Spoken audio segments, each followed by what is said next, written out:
before I go into this content, remember we're talking about personal injury tales, so let me just kind of set the stage here of what's going on and really where we're at. Remember, personal injury attorney sales is very lucrative because there's a huge potential market.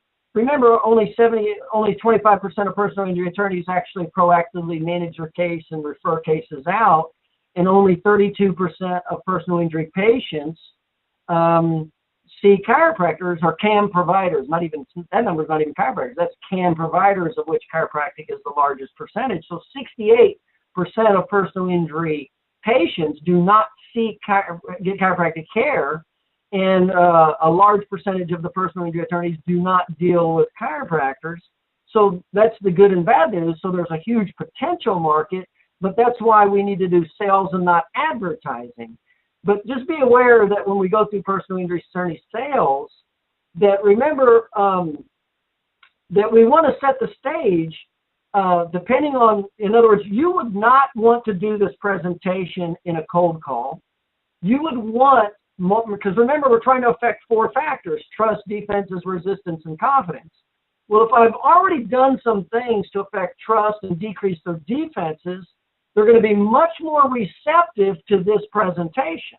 If you have a cold call or a lead and you didn't do any homework up front, in other words, there was no contacts, there was no visualization, there was no interest in being stirred, there was no authority being stirred, there was no personal story. In other words, there were no emotional triggers to affect the attorney's defenses or resistance.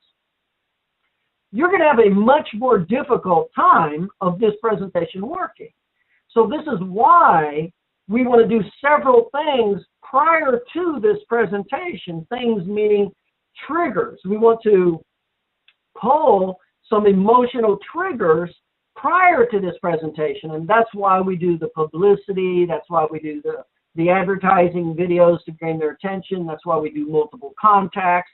That's what all that is about, is to position, and hopefully we started with an introduction active-passive referral category in your list to begin with. So let me just set the stage and just be highly aware when you do a sales presentation, it doesn't matter what sales presentation it is.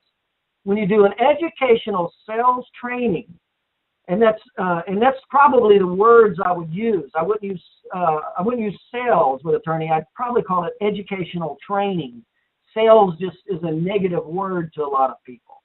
Educational training is probably the words that I'd use. So when you do your educational training, just be aware that you have to have some leadway in to increase its effectiveness, and you'll see.